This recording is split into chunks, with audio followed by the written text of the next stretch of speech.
أعوذ بالله من الشيطان الرجيم. بسم الله الرحمن الرحيم.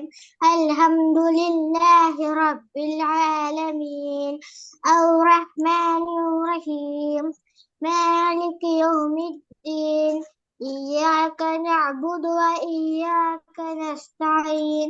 اهدنا الصراط المستقيم صراط الذين أنعمت عليهم غير المغضوب عليهم ولا الضالين آمين.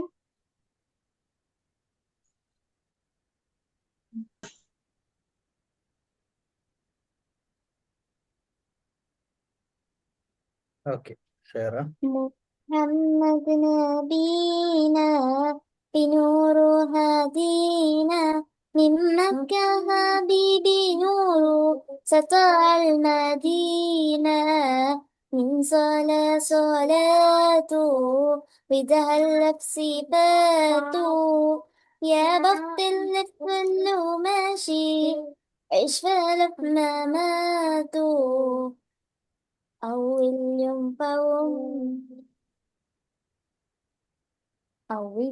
فوم سمعت أبويا وأمي يصلي عليه اللهم صل وسلم وبارك عليه. آه، ഉം. ബാക്കി അറിയാത്തോണ്ടാണോ അല്ലേല് കഴിഞ്ഞതാണോ? കഴിഞ്ഞിട്ടില്ല.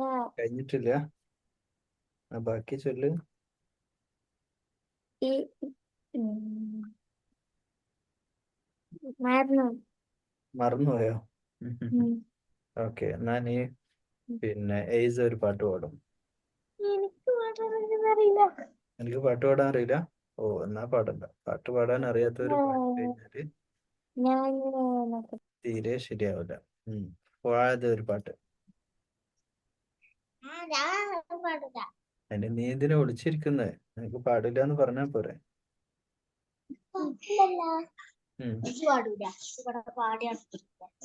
പാടി നടക്കലുണ്ട് ഇവിടെ. ആര്? അമീന പാടുവോ? അമീന നല്ല പാട്ടാടോ. ഓ ഓക്കെ.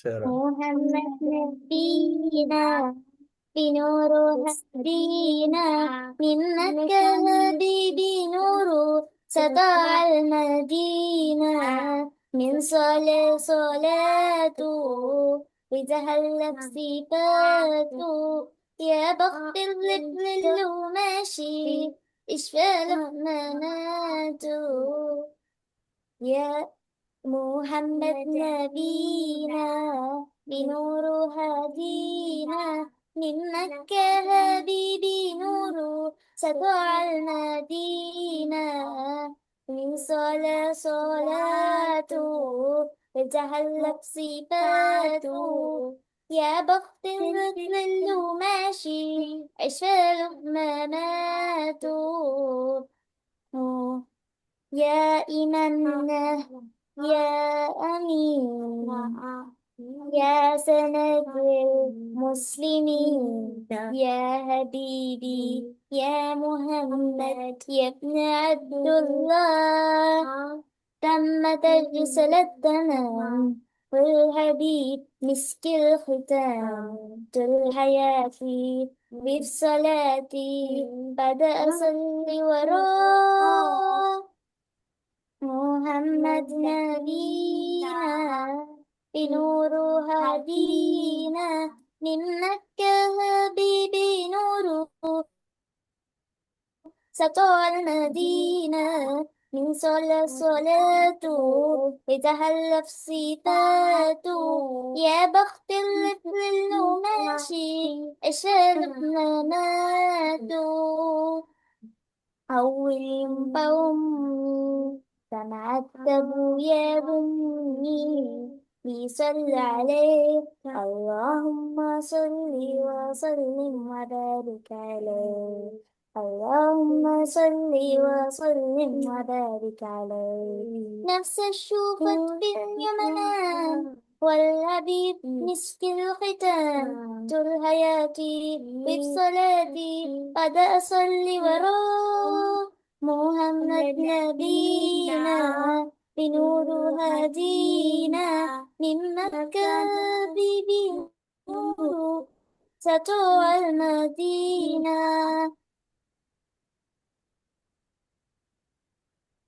ഫിനിഷ്. ഫുള്ള് പാടിയില്ലേ? എവിടെ അമീന? പാട് പാടുന്നല്ലേ ഏതെങ്കിലും ഒന്ന് പാടിക്കോ. പാടിക്കോ. ആദ്യം രണ്ടുപേരും വീഡിയോയിൽ ഇരിക്കും, പാടലൊക്കെ പിന്നെ. തുഫ തുഫ പാടിക്കാം.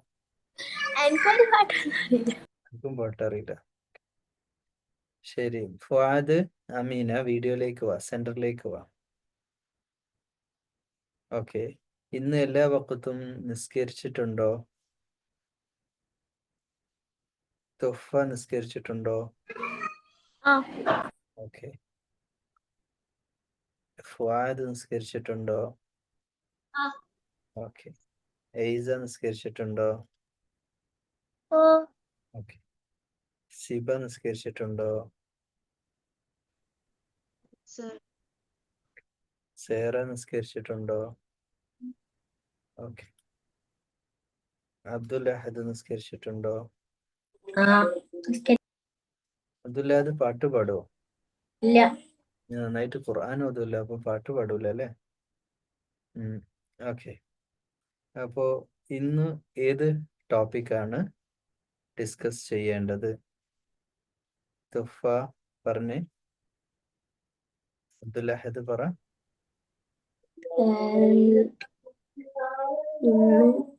ആലോചിക്കാം. എയ്സ പറഞ്ഞേ. ആലോചിക്കാം. ഫുആദ് പറഞ്ഞേ. ഓക്കെ. അബ്ദുൽ അഹദ് പറഞ്ഞേ. നബിമാരിനെ കുറിച്ചുള്ള ടോപ്പിക്. അത് കഥയാണോ വേണ്ടത്? നബിമാരുടെ കഥയോ? ഏത് നബിയുടെ കഥയാ വേണ്ടത്? ഇബ്രാഹിം നബിന്റെ, മൂസ നബിന്റെ. നബിയുടെ മൂസ നബിയുടെ കഥ എനിക്ക് അറിയില്ലേ? അറിയാം. അപ്പൊ അറിയുന്ന കഥ പിന്നെയും പറഞ്ഞാൽ രസം ഉണ്ടാവോ?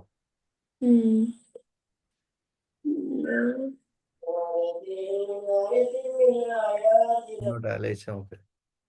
ഓക്കെ. സേറക്ക് എന്താ ടോപ്പിക് വേണ്ട ഡിസ്കസ്? ഇന്നത്തെ ഡിസ്കസ് ചെയ്യുന്നത് ഏത് ടോപ്പിക്കിലാണ്?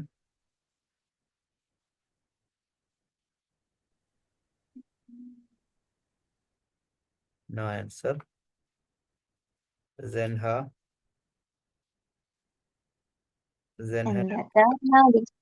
ഇടയ്ക്ക് കാണാതായി പോന്ന്.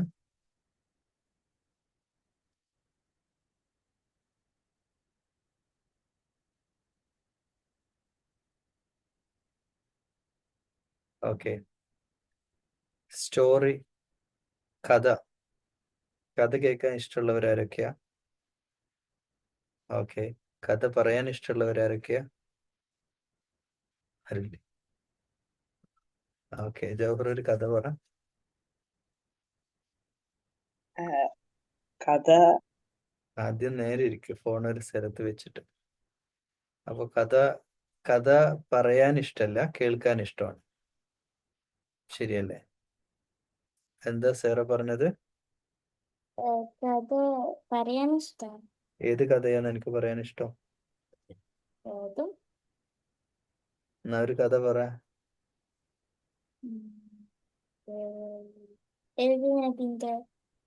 നബിമാരുടെ കഥ വേണ്ട, നബിമാരുടെ കഥ എല്ലാവർക്കും അറിയുന്നതാണ്. പിന്നെ സഹാബിക്കര. ഏത് സഹാബിയുടെ കഥയെന്ന് എനിക്കറിയാം. അതും എല്ലാവർക്കും അറിയാം. ആർക്കും അറിയാത്ത ഒരു കഥ പറയണം. ആര് പറയും? അഷ്ഫാഖ് പറയും അല്ലേ? ആർക്കും അറിയാത്ത ഒരു കഥ എനിക്ക് പറയാൻ പറ്റുമോ? ഇവിടെ മീറ്റിങ്ങിന് വന്നിട്ടുള്ള ആർക്കും അറിയാത്ത ഒരു കഥ. ഒരു കുട്ടി പൊരിഞ്ഞ മഴയത്ത് കുളിച്ച കഥ. അല്ലേ? നഷ്ഫാക്ക് എന്ന് പറഞ്ഞ കുട്ടി നല്ല മഴയത്ത് ഇങ്ങനെ കുളിക്കുന്ന വീഡിയോ അയച്ചു എൻ്റെ ഉമ്മ.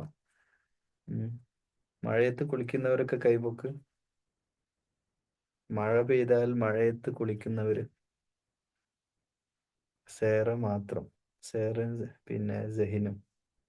വേറെ ആരും മഴയത്ത് കുളിക്കാറില്ല. ഓഹ്, എന്ത് രസാന്നറിയോ മഴയത്ത് കുളിക്കാൻ. അതെന്താ നിങ്ങൾ ആരും മഴയത്ത് കുളിക്കാത്ത? സിബ കുളിക്കലുണ്ട് അല്ലേ?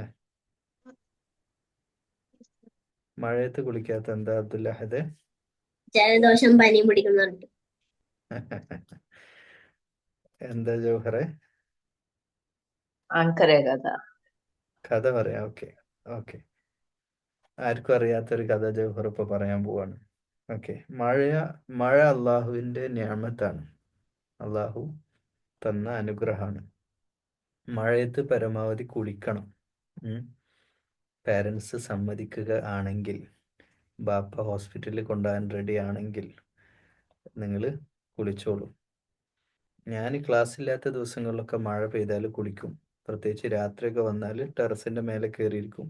മഴ മുഴുവനായിട്ട് 1 hour കണ്ടിന്യൂസ് ആയിട്ട് നിന്ന് കൊള്ളാറുണ്ട്. നല്ല രസമാണ്. ഏറ്റവും രസമുള്ള കാര്യമാണ്. പിന്നെ എനിക്ക് ഏറ്റവും ഇഷ്ടമുള്ള കാര്യം ബൈക്കിൽ മഴയത്ത് ബൈക്ക് ഓടിച്ച് പോവാ. അതൊക്കെ നല്ല രസമുള്ള കാര്യം. ജൗഹർ ആർക്കും അറിയാത്ത കഥ പറയാൻ പോവാണ്. അനക്ക് ഉമർ റളിയല്ലാഹു അൻഹുവിന്റെ കഥ അറിയാം? അതൊക്കെ എല്ലാവർക്കും അറിയണ കഥയല്ലേ. പിന്നെ എങ്ങനത്തെ കഥയാണ് ഉസ്താദ് ഉദ്ദേശിച്ചത്? ആർക്കും അറിയാത്ത കഥ, ഇതുവരെ ആരും കേട്ടിട്ടില്ലാത്ത കഥ.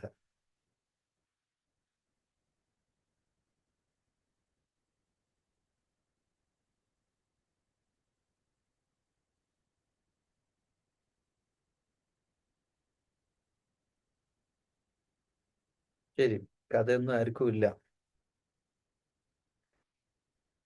ഇല്ലല്ലോ. ശരി, നിങ്ങൾ ഏറ്റവും കൂടുതൽ നിങ്ങളുടെ ലൈഫിൽ പേടിച്ചിട്ടുള്ള ദിവസം എന്നാണ്? നിങ്ങളുടെ ലൈഫിൽ ഏറ്റവും കൂടുതൽ പേടിച്ചിട്ടുള്ള ദിവസം എന്നാണ്? അബ്ദുല്ല. ഞാൻ ഒരു ദിവസം ദുബായില് ജനല് തുറന്നിട്ട് കിടക്കാറുണ്ട്. രാത്രി ഒറ്റക്ക് 3:30 അപ്പോഴൊക്കെ പെട്ടെന്ന് എന്റെ മേത്തേക്ക് എന്തോ ഒരു സാധനം. ഞാനൊന്നുകൂടെ പറയാണ്. ദുബായിലെ രാത്രി, സമയം 3:30, ഒറ്റക്കൊരു റൂമിൽ ജനല് തുറന്നിട്ടിരിക്കുന്നു. ഇനി പറ. ഉറങ്ങായിരുന്നു. നീ ഉറങ്ങായിരുന്നു? ഓക്കെ. പെട്ടെന്ന് എന്റെ മേത്തേക്ക് എന്തോ ഒരു സാധനം കയറി. ഞാന് ഉറക്കേണ്ട തൊള്ളട്ടു. അപ്പൊ എന്റെ താത്താരൊക്കെ തൊള്ളയിടാൻ തുടങ്ങി. എന്തുണ്ടായിന്ന് പറഞ്ഞിട്ട്. അപ്പൊ തൊള്ളയിടുക എന്ന് പറഞ്ഞാൽ പാലക്കാട് ജില്ലയിലെ ഒരു പ്രയോഗമാണ്. ഉറക്ക കരഞ്ഞു എന്നർത്ഥം. ഉറക്ക കരഞ്ഞ സമയത്ത് അവന്റെ സിസ്റ്റേഴ്സും ഒക്കെ കരയാൻ തുടങ്ങി. എല്ലാരും കരയാൻ തുടങ്ങി. എന്താന്ന് അവർക്ക് മനസ്സിലായില്ല. ഞാന് ഒറ്റക്കാണ് ഈ ഒരു ബെഡിൽ കിടക്കണ്ടായിരുന്നത്. അതാണ് ഈ ജനലിന്റെ അടുത്ത്. അത് തുറന്നിട്ടാ കിടക്കാൻ ചൂട് വരായി കാണിട്ട്. അപ്പളാ ഉണ്ടായത്. എന്നിട്ട് ഇപ്പാണെങ്കി അപ്പുറത്തെ റൂമിൽ വന്ന് എഴുന്നേച്ചിട്ട് വാതിലൊക്കെ തുറന്നു. ആരെങ്കിലും പുറത്തൊക്കെ എന്തെങ്കിലും ഉണ്ടോ നോക്കാൻ വേണ്ടിട്ട്. അപ്പളാ ഞാൻ എന്നിട്ട് എന്താ സംഭവം? അറിയില്ല. അന്നേരം എന്റെ അടുത്ത് ആയത്തിൽ കുറിച്ചൊക്കെ ചൊല്ലിട്ടോ കിടക്കാൻ പറഞ്ഞു. നീ എന്തോ ഉറക്കത്തിൽ കണ്ടിട്ടുണ്ടോ? കണ്ടതല്ല, എന്റെ മേത്തേക്ക് എന്തോ കേറിയായിരിക്കും. ജിന്നാവും.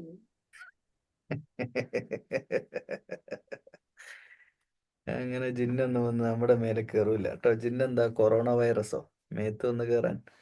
ജിന്ന് മനസ്സിലാണ്. ഇബ്ലീസ് മനസ്സിലേ വർക്ക് ചെയ്യുള്ളൂ. ബോഡിയിൽ ഒന്നും ചെയ്യാൻ കഴിയില്ല കേട്ടോ. ബോഡിയിൽ നമ്മൾ ഒന്നൊന്ന് ജസ്റ്റ് ടച്ച് ചെയ്യാൻ പോലും ജിന്നിന് കഴിയില്ല. ജിന്നിനിപ്പോൾ കഴിയും എൻ്റെ ബാക്ക് ഒന്ന് തന്നെ ഇങ്ങനെ തോണ്ടിക്കൂടെ? അങ്ങനെയൊന്നും നമ്മളെ ഫിസിക്കലി നമ്മളെ തൊടാൻ കഴിയില്ല. ജിന്ന് നമ്മുടെ മൈൻഡിലാണ് വർക്ക് ചെയ്യുക. മനസ്സിലിങ്ങനെ പ്രവർത്തിച്ചുകൊണ്ടിരിക്കും കേട്ടോ. രാത്രി ഉറങ്ങുമ്പോൾ സൂറത്തുൽ ഫലഖുൻ നാസും ഒക്കെ ഓതി ഉറങ്ങുന്നത് നല്ലതാണ്. എല്ലാ ദിവസവും. ഓക്കെ. അപ്പൊ രാത്രി ചിലപ്പോൾ വീണത് പലതും ആവാം. ചിലപ്പോൾ പൂച്ചയാവാം. ഈ ദുബായിലാണെ പ്രാവായിരിക്കാം. അല്ലെങ്കിൽ ചിലപ്പോൾ ഈ നല്ല കാറ്റുള്ള സമയമാണെങ്കിൽ ഈ പിന്നെ ഇതുണ്ടല്ലോ, വിൻഡോന്റെ കർട്ടൻ തന്നെ ഒന്ന് ജസ്റ്റ് ബോഡിയിൽ ടച്ച് ചെയ്ത് പോയിട്ടുണ്ടാവും. ഇനി അതും അല്ലെങ്കിൽ ഏതെങ്കിലും പക്ഷികളൊക്കെ വഴി മാറിയിട്ട് റൂട്ട് തെറ്റി ഇടിച്ച് കയറി അപ്പൊ തന്നെ പാറി പോയിട്ടുണ്ടാവും. പിന്നെ ഉമ്മ പറഞ്ഞു എന്റെ അടുത്ത് വന്ന് കിടന്നോളെ. അപ്പൊ ഞാൻ കിടക്കുന്ന സമയത്ത് പിന്നെ ആരോ ഒരാളെ ഇന്നിങ്ങനെ വിളിക്കണതായിരുന്നു. എന്നെ വിളിക്കണ്ടെന്നോ? ഞാൻ അങ്ങനെ എഴുന്നേച്ചിങ്ങനെ ഇരിക്കുക. എനിക്ക് തന്നെ ഒന്നും ചെയ്യാൻ പറ്റില്ല. അത് ഉറക്കത്തിൽ കണ്ടാൽ ഉറക്കത്തിൽ നമ്മൾ പേടിക്കും, ചിരിക്കും, കരയും, ഞെട്ടും ഒക്കെ ചെയ്യും ഉറക്കത്തിൽ. അവർ ഡിപ്പെൻസ് അപ്പോൺ നമ്മുടെ സ്വപ്നത്തെ പോലെ ആയിരിക്കും. സ്വപ്നത്തിൽ നല്ല ചിക്കൻ ബിരിയാണി കഴിച്ചവരുണ്ടോ? നല്ല ഐസ്ക്രീമും ചോക്ലേറ്റും ഒക്കെ തിന്നവരുണ്ടോ? എത്രയോ സ്വപ്നത്തിൽ നിങ്ങൾ കണ്ടിട്ടുണ്ടോ? അതൊക്കെ തിന്ന് തിന്ന് തിന്ന് അതിങ്ങനെ തിന്നാൻ ചിലപ്പോൾ വായിൽ കൊണ്ടുപോകുമ്പോഴായിരിക്കും ഉമ്മ വന്ന് വിളിക്കുന്നത്. അപ്പോൾ ഞെട്ടിന് ചോക്ലേറ്റ് ഒക്കെ പോയി, ഐസ്ക്രീം പോയി എന്നൊക്കെ പറയുന്ന അവസ്ഥ. അല്ലെങ്കിൽ ചിലപ്പോൾ നമ്മൾ ശരിക്കും പേടിച്ചിട്ട് നമ്മൾ ആരോ പിടിക്കാൻ വരുന്ന നമ്മൾ ഇരുട്ടത്ത് ഓടി ഓടി ഓടി അവസാനം നമ്മൾ ഏതോ ഒരു കിണറ്റിൽ വീഴാൻ നിൽക്കുമ്പോൾ ഒക്കെ ആയിരിക്കും പെട്ടെന്ന് ഞെട്ടിണീക്കുക. അങ്ങനെയൊക്കെയുള്ള സ്വപ്നങ്ങൾ ഉണ്ടാവും. ഓക്കെ. ഡ്രീംസ് ഡ്രീംസ് സ്വപ്നം വെറുതെ അല്ലല്ലോ. സ്വപ്നം പിന്നെ നടക്കുവോ?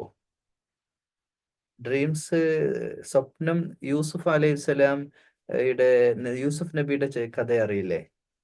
യൂസുഫ് നബി സ്വപ്നം കണ്ട പിന്നെ സ്വപ്നം കണ്ടവർക്ക് അതിന്റെ വിശദീകരണം കൊടുത്തിട്ടുണ്ട്. ആ കഥ അറിയുന്ന എത്ര പേരുണ്ട് ഇതില്? എന്തായിരുന്നു യൂസുഫ് നബിയുടെ ആ രാജ്യത്തെ രാജാവിന്റെ സ്വപ്നം എന്തായിരുന്നു? ആ കിങ് ഒരു സ്വപ്നം കണ്ടു. എന്തായിരുന്നു അത്? മറ്റേ മൂണും പിന്നെ സ്റ്റാർസും സൂര്യൻ നോ നോ നോ നോ അത് യൂസുഫ് നബി കണ്ട സ്വപ്നം. ഞാൻ അതല്ല പറഞ്ഞു. യൂസുഫ് നബിയുടെ ഈജിപ്തിലെ അവിടുത്തെ രാജാവ് കണ്ട സ്വപ്നം എന്തായിരുന്നു? അവിടുത്തെ കിങ് എന്ത് സ്വപ്ന കണ്ടത്? ആർക്കും അറിയില്ല. എയ്സ. ഒരു പശു, 7 എല്ലും കൊല്ലായിട്ടുള്ള ഒരു പശു, പിന്നെ 7 നല്ല തടിച്ചിട്ടുള്ള പശു. ഇത് രണ്ടും കൂടിയിട്ട് അടിപിടി കൂടുന്നത്. അടിപിടി കൂടുന്നത്. സേറ എന്താ പറയുന്നത്? അടിക്കൂടലായിരുന്നു. മെലിഞ്ഞതും തടിച്ചതും. മെലിഞ്ഞത് തടിച്ചതിനെ ഇങ്ങനെ തിന്നും.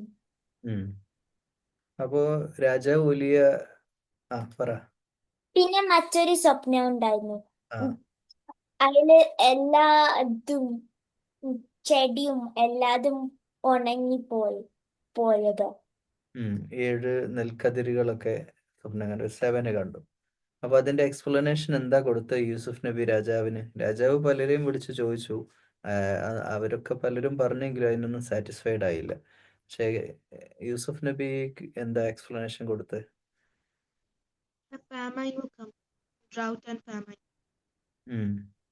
നെക്സ്റ്റ് അടുത്ത് തന്നെ രാജ്യത്ത് വലിയ വരൾച്ച എന്ന് പറയും. ഭക്ഷണമൊക്കെ ഇല്ലാതാവുന്ന ഒരവസ്ഥ വരും. അതുകൊണ്ട് അതിന് നമ്മൾ പ്രിപ്പയർഡ് ആവണം എന്നുള്ളൊരു മെസ്സേജ് കൊടുത്തു സ്വപ്നം. Okay, right. ഓക്കെ, ഇനി നിങ്ങൾക്ക് ക്വസ്റ്റ്യൻസ് ചോദിക്കാനുള്ള സമയമാണ്. എല്ലാവരും ഓരോ ക്വസ്റ്റ്യൻ ചോദിച്ചേ. ആദ്യം ക്വസ്റ്റ്യൻ ചോദിക്കുന്നത് അഷ്മിൽ. അഷ്മില്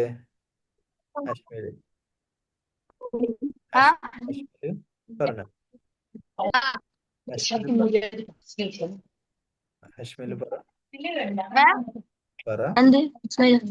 മനസ്സിലാവണമെങ്കിൽ ക്ലാസ്സിൽ ശ്രദ്ധിക്കണം. ഓക്കെ. അഷ്ഫാഖിന്റെ ക്വസ്റ്റ്യൻ, മഴയത്ത് കുളിക്കാൻ പാടുണ്ടോ? അതാണോ എന്റെ ക്വസ്റ്റ്യൻ? ജവഹറിന്റെ ക്വസ്റ്റ്യൻ. നിയത്ത് നമുക്ക് ചൊല്ലിയിട്ട് പറയാം കേട്ടോ. ചൊല്ലിയിട്ട് പറയാം, പാടിയിട്ട് പറയാം, മനസ്സിൽ പറയാം. ഓക്കെ. അബ്ദുള്ളയുടെ ക്വസ്റ്റ്യൻ. ഇപ്പൊ കഷ്ടമൊന്നുമില്ല. ക്വസ്റ്റ്യൻ ഇല്ല എന്നുള്ളതാണ് അബ്ദുള്ളാന്റെ പ്രശ്നം. ഓക്കെ. എയ്സയുടെ ക്വസ്റ്റ്യൻ, അബ്ദുൽ അഹദിന്റെ ക്വസ്റ്റ്യൻ. ഉസ്താദെ, നമ്മള് നിസ്കരിക്കുമ്പോ നമ്മളെ അടുത്ത് ആരെയും സലാം പറഞ്ഞാൽ നമ്മൾ എന്താ ചെയ്യാ? നീ എന്താ ചെയ്യാറുള്ളത് സാധാരണ? ഞാൻ ഒന്നും ചെയ്യാറില്ല. ഞാൻ നിസ്കാരം കണ്ടിന്യൂ ചെയ്യും, എന്നിട്ട് പിന്നെ സലാം. അതന്നെ ചെയ്താൽ മതി. ഉം. നിസ്കാരത്തിലൊന്നും സലാം മടക്കാനൊന്നും പോകണ്ട. നിസ്കാരത്തിനാണ് ഇമ്പോർട്ടൻറ്റ്. അള്ളാഹുമായിട്ട് നമ്മൾ ടോക്ക് ചെയ്യുന്നത്. അള്ളാഹുമായിട്ട് നമ്മൾ ഡയറക്റ്റ് ടോക്ക് ചെയ്യുക. എൻ്റെ അടുക്ക് ഒരാൾ വന്ന് സലാം പറഞ്ഞാൽ മൈൻഡ് ചെയ്യാൻ പോകണം. പക്ഷെ യൂട്യൂബിലൊരു ഇത് കണ്ടതാ. ഏതോ ഒരു നബി മറ്റേ നബി ഒരു നബി നിസ്കരിക്കുന്ന സമയത്ത് മറ്റേ നബി വന്നിട്ട് സലാം പറഞ്ഞു. അപ്പൊ ഈ നബി നിസ്കരിക്കുന്നതിന്റെ ഇടയിൽ ഇങ്ങനെ ആക്കിയത്. നമ്മുടെ നബിമാരൊന്നും അല്ലല്ലോ. നീ നിസ്കരിച്ചപ്പോട്ടോ അല്ലേലും ആരെങ്കിലും നിസ്കരിക്കണവരോട് പോയി സലാം പറയാം. അങ്ങനെ ആരും പറയണ്ടേ, പറഞ്ഞോട്ടെ. നമസ്കാരം സലാം വിട്ടിട്ട് മടക്കാട്ടോ. ഞാനൊക്കെ സലാം വിട്ടി കഴിഞ്ഞിട്ട് പോയിട്ട് കയ്യൊക്കെ കൊടുത്ത് അസ്സലാമു അലൈക്കും, ഞാൻ നിസ്കരിക്കേനി എന്ന് പറയും. നമ്മൾ നിസ്കരിക്കണ കണ്ടിട്ട് ഒരാൾ വന്ന് സലാം പറയുന്നുണ്ടെങ്കിൽ ശരിയല്ല അത്. അല്ല, യാജൂജ് മാജൂജ് വരില്ല. അപ്പോ ഒരു യേജൂജ് മാജൂജ് ഇതൊക്കെയാണല്ലോ നിന്റെ ടോപ്പിക്ക്. ഇന്നലെ ദജ്ജാലല്ലായിരുന്നോ അല്ലേ? നീ കാർട്ടൂൺ ഒരുപാട് കാണലുണ്ടെന്നാ തോന്നുന്നു അല്ലേ? ഇല്ല, അനിമെ മൂവീസ് കാണലുണ്ടോ? അങ്ങനെ കാണാനില്ല. ഓക്കെ, എന്നിട്ട് യേജൂജ് മാജൂജ് വരുമ്പോ ഒരു മതിലിന്റെ ഇടയിലല്ല. ചൈന വൻമതില? അല്ല, ഒരു മതിലിന്റെ ഇടയിലാവുമ്പോ ഒരു മനുഷ്യന്മാരല്ല, അപ്പൊ മരിച്ചു പോവില്ലേ? അതിന് നമ്മൾ ടെൻഷൻ ചെയ്യണ്ട. അവർ മരിച്ചു പോയാൽ ഓരോ കാര്യം അവരുടെ ആരാ ഉള്ളത് എന്ന് വെച്ചാൽ അവർ നോക്കിക്കോളൂ അല്ലേ? നമ്മള് നമ്മുടെ കാര്യങ്ങൾ ആലോചിച്ച് ടെൻഷൻ അടിച്ചാൽ മതി കേട്ടോ. ഡേ ടു ഡേ ലൈഫിൽ നടക്കുന്ന കാര്യങ്ങൾ ആലോചിച്ചിട്ട്. Wait 10 minute. ഇപ്പൊ നമ്മളിപ്പോ നിസ്കരിക്കുമ്പോ നമ്മൾ ഉമ്മ വിളിച്ചാലും നമുക്ക് റിപ്ലൈ ചെയ്യാൻ പറ്റില്ലല്ലോ. അപ്പൊ നമ്മൾ എന്താ ചെയ്യണ്ടേ? അതില് ക്രിട്ടിക്കൽ സ്റ്റേജ് ആയിട്ടുള്ള സംഗതികളുണ്ട്. ഫോർ എക്സാമ്പിൾ, നിങ്ങളുടെ ബിൽഡിംഗ് ഇടിഞ്ഞു പൊളിഞ്ഞ് വീഴുകയാണ്. അപ്പോൾ നിങ്ങൾ അവിടെ നിസ്കരിച്ച് നിൽക്കണ്ട, ഓടി രക്ഷപ്പെട്ടോ. അല്ലെ റൂമിൽ ഫയറാണ്, നിങ്ങൾ ഓടി രക്ഷപ്പെട്ടോ. അവിടെ നിങ്ങൾ ഈമാൻ കാണിച്ച് നിൽക്കണ്ട. അല്ലെ കാലുമ്മൽ ഒരു പാമ്പ് ഇങ്ങനെ കയറി കൊത്താൻ നിൽക്കുകയാണ്, അവിടെ നിസ്കരിക്കാൻ നിൽക്കണം, നിങ്ങൾ ഓടി രക്ഷപ്പെട്ടോ. അപ്പോൾ അത് അത്രയേ ഉള്ളൂ. അതിൻ്റെ രസകരമായൊരു സംഗതി എന്ന് പറഞ്ഞാൽ, ഒരിക്കൽ നബി സല്ലല്ലാഹു അലൈഹി വസല്ലമയുടെ വൈഫ് വന്നിട്ട് ഡോറ് മുട്ടുന്ന ഒരു സമയമുണ്ട്. നബി സല്ലല്ലാഹു അലൈഹി വസല്ലം ആ വൈഫ് നിസ്കരിച്ചുകൊണ്ടിരിക്കുമ്പോൾ നബി സല്ലല്ലാഹു അലൈഹി വസല്ലം വന്ന് ഡോറ് മുട്ടുന്ന സമയത്ത് നിസ്കാരത്തിനിടയിൽ തന്നെ ആ ഡോറ് കുറ്റി തുറന്നിട്ട് ബാക്കി കണ്ടിന്യൂ ചെയ്തെന്നാണ്. റൈറ്റ്? എന്ന് വെച്ചാൽ അത് അത്രയും സീരിയസ് ആയിട്ടുള്ള ഒരു വിഷയം ആയതുകൊണ്ട്. ഇപ്പോൾ ഒരു കൊതുക് വന്നിട്ട് ഇവിടെ ഇങ്ങനെ കടിക്കാന്ന് വെച്ചാൽ ഇങ്ങനെ കുത്തി ഇറക്കി കടിച്ചുകൊണ്ടിരിക്കുകയാണ്, നിങ്ങൾ എന്ത് ചെയ്യും? അടി പിടിച്ച് കളയോ അല്ലേ? അപ്പോൾ ഒരാൾ പറയും ബ്ലഡ് ആയാലും നിസ്കാരം മുറിഞ്ഞു പോവില്ലേ എന്നൊക്കെ പറയും അല്ലേ?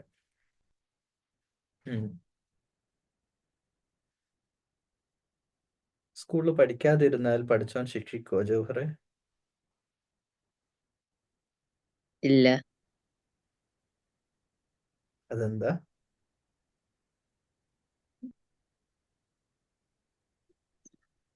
ഖുറാനിൽ ആദ്യം പറഞ്ഞ് ഇഖ്റ എന്നല്ലേ? പഠിച്ച് ഫസ്റ്റ് പഠിക്കാനല്ലേ ഖുറാൻ പറഞ്ഞ്? അതനുസരിക്കാതെ പാരൻസ് 2 lakh 3 lakh ഇത്രയും വലിയ ഹൈ എമൗണ്ട് ഫീസ് കൊടുത്തിട്ട് പേയ്മെൻറ്റ് കൊടുത്ത് പഠിപ്പിക്കുമ്പോൾ സ്കൂളിൽ പോയിട്ട് വെറുതെ ആ തെക്ക് വടക്ക് സർവീസ് നടത്തി ഇങ്ങോട്ട് തന്നെ പോന്നു കഴിഞ്ഞാൽ ഒരു ഹോംവർക്കും ചെയ്യാതെ ടീച്ചേഴ്സിനെ ഒബേ ചെയ്യാതെ ടീച്ചേഴ്സിൻ്റെ ക്ലാസ് ശ്രദ്ധിക്കാതെ ഇരുന്നാൽ ശിക്ഷിക്കണ്ടേ പഠിച്ചവൻ? അല്ല, ഇപ്പൊ ഗവൺമെന്റ് സ്കൂളിൽ പഠിക്കുമ്പോ പ്രശ്നമില്ലല്ലോ. ഉണ്ട്. ഗവൺമെൻറ് സ്കൂള് എന്ന് പറഞ്ഞു കഴിഞ്ഞാൽ ഗവൺമെൻറ് സ്കൂളിലെ കംപ്ലീറ്റ് അധ്യാപകർക്കും ഹൈ സാലറിയാണ്. ആരാ പൈസ കൊടുക്കുന്നത്? ആൻസർ പറ. ഗവൺമെൻറ് സ്കൂളിൽ കോടികളുടെ ബിൽഡിംഗ് ആണ് അവിടെ കിടക്കുന്നത്. പ്രോപ്പർട്ടി, സ്ഥലവും ബിൽഡിങ്ങും. ആരാ പൈസ വർക്ക് ചെയ്ത്? ഗവൺമെന്റ്. അവിടുത്തെ കംപ്ലീറ്റ് സ്കൂളിലെ കുട്ടികൾക്കും ബുക്സ് ഫ്രീ ആണ്, 8th സ്റ്റാൻഡേർഡ് വരെ കേരളത്തിലാണെങ്കിൽ. ആരാ പൈസ കൊടുക്കുന്നത്? ഗവൺമെന്റ്. അവിടെയുള്ള മൊത്തം കുട്ടികൾക്ക് ഫുഡ് ഫ്രീ ആണ്. ആരാ പൈസ കൊടുക്കുന്നത്? ഗവൺമെന്റ്. ഇതൊക്കെ ഗവൺമെന്റ്. ഈ ഗവൺമെന്റിന് എവിടുന്നാ പൈസ കിട്ടുന്നത്? അതറിയില്ല. അതറിയണം. അബ്ദുള്ളക്കറിയാം. നമ്മൾ തന്നെ നമ്മുടെ പൈസ. അതെങ്ങനെയാ അബ്ദുള്ള നമ്മുടെ പൈസ ഗവൺമെന്റിന് കിട്ടുന്നത്? ടാക്സ്. എന്താണ് ഈ ടാക്സ്? നിങ്ങളൊരു കോലുമിഠായി വാങ്ങിന്ന് വിചാരിച്ചാ 5 റുപ്പീസിന്റെ കോലുമിഠായി, അതിൽ 1 രൂപ ഗവൺമെന്റിനാ പോണത്. നമ്മളൊക്കെ വാങ്ങുന്ന കംപ്ലീറ്റ് പൈസ അങ്ങോട്ടാ പോണത്. ആ ഗവൺമെന്റ് ഫ്രീ ആയിട്ടല്ല സ്കൂൾ നടത്തുന്നത്. നമ്മുടെ പൈസ എടുത്ത് നമുക്ക് വേണ്ടി ഫ്രീ ആയിട്ട് നടത്തുക. ഫ്രീ ആയിട്ടല്ല, അവിടെ നമ്മുടെ പൈസ എടുത്തിട്ടാണ് അവിടെ സ്കൂള് നടത്തുന്നത്. എന്നിട്ട് അവിടെ പോവാതെ ഇപ്പുറത്ത് പോയിട്ട് ഫീസ് കൊടുത്തിട്ട് നമ്മൾ പഠിക്കുന്നത്. അതാണ് അതിന്റെ രസകരമായ ജോക്ക് അല്ലേ? നാട്ടിലെ അവസ്ഥയാണ് അല്ലേ? മനസ്സിലായില്ലേ? 8ാം ക്ലാസ് വരെ 12th വരെ ഫ്രീ ആണ് ഇന്ത്യയിൽ. 12ാം ക്ലാസ് വരെ ഫീസ് ഇല്ല, ഫ്രീ എഡ്യൂക്കേഷൻ. ശരിയല്ലേ? അല്ലേ? അപ്പോൾ അവിടെ ഫ്രീ ഉണ്ടായിട്ട് പോലും UAE നോക്കിയിട്ട് കാര്യമില്ല. അവിടെ പിന്നെ ബിസിനസ്സാണ്. അവിടെ എല്ലാറ്റിനും അല്ലേ, യൂണിഫോം, ബുക്സ്, മന്ത്ലി ഫീ, ട്രാൻസ്പോർട്ട് മുഴുവൻ ആ പൈസ ഉണ്ട്. ഒരു 2 കാറ് വാങ്ങായിരുന്നു അല്ലേ? ജവഹറെ അല്ലേ? അത്രയും ഹൈ ഫീസ് കൊടുത്തിട്ടല്ലേ. അപ്പം ഗവൺമെന്റിലായാലും എന്തായാലും പഠിക്കണം, കാരണം നമ്മുടെ പൈസ തന്നെയാണ്. ഈ ഗവൺമെന്റ് ഒരു സ്റ്റഡി പറയുന്നത് ഞാൻ കേട്ടതാണ്, ശരിയാണോ എന്നറിയില്ല. ഒരു കുട്ടി ജനിച്ചിട്ട് 12th വരെ പഠിക്കുമ്പോഴത്തേക്ക് ഗവൺമെന്റിന് ആ കുട്ടിക്ക് വേണ്ടി ഒരു 50 lakh rupees സ്പെൻഡ് ചെയ്യുന്നുണ്ട് അത്രേ ഗവൺമെന്റ് ഒരു കുട്ടിക്ക് വേണ്ടിയിട്ട്. അവന്റെ ബുക്സ്, യൂണിഫോം എല്ലാം കറക്റ്റായിട്ട് പിന്നെ കാൽക്കുലേറ്റ് ചെയ്ത് കഴിഞ്ഞാൽ ആ ടീച്ചേഴ്സിനുള്ള സാലറി എല്ലാം കൊടുക്കുന്ന ഗവൺമെന്റ് ആണ് ഒരു കുട്ടിക്ക് വേണ്ടി കേരളത്തിലെ. ഇപ്പൊ ജവഹറിനുള്ളതും കേരളത്തിലുണ്ട്, +2 വരെ ഉള്ളത്. കേരളം, ഇന്ത്യ. UAE-ലൊക്കെ അതുണ്ടടാ. പറ. ഇല്ല. ചൈനയിൽ ഫ്രീ എഡ്യൂക്കേഷൻ ആണോ? ഫ്രീ എഡ്യൂക്കേഷൻ ആണ്. പഠിപ്പിക്കാന പൈസ കൊടുക്കണം. പിന്നെ ഒന്നും ഞാൻ ഫ്രീ എഡ്യൂക്കേഷൻ ആണ്, കംപ്ലീറ്റ് ഫ്രീ എഡ്യൂക്കേഷൻ. ഫ്രീ UK-ൽ ഫ്രീ ആണ്. UK-ൽ എഡ്യൂക്കേഷൻ ഫ്രീ ആണ്. അവിടെ ഫീ ഇല്ല, നത്തിങ്. ഇവിടെ പിന്നെ ഞാൻ ചേർന്നിട്ടില്ല. അവിടെ ഒന്ന് ഈ വർഷം കഴിയാനായി. അപ്പോ ട്യൂഷൻ എടുക്കും. അടുത്ത വർഷം അഡ്മിഷൻ എടുക്കാൻ പറ്റും. ഓക്കെ, അപ്പോഴത്തേക്ക് ചൈനീസ് ഭാഷ പഠിക്കണ്ടേ? ചൈനീസ് ലാംഗ്വേജ് നീ പഠിച്ചാ? എന്നാ പഠിച്ചോ, ചൈനീസ് ലാംഗ്വേജ് പഠിക്കട്ടാ. സീബ, അവിടെ ഫ്രീ എഡ്യൂക്കേഷൻ ആണോ? Yes. Free education. I'm not sure.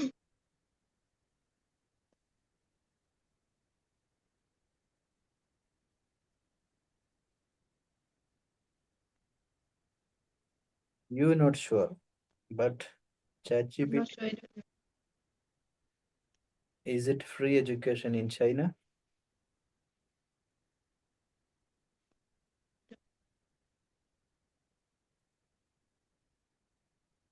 Not completely free എന്നാ പറഞ്ഞത്.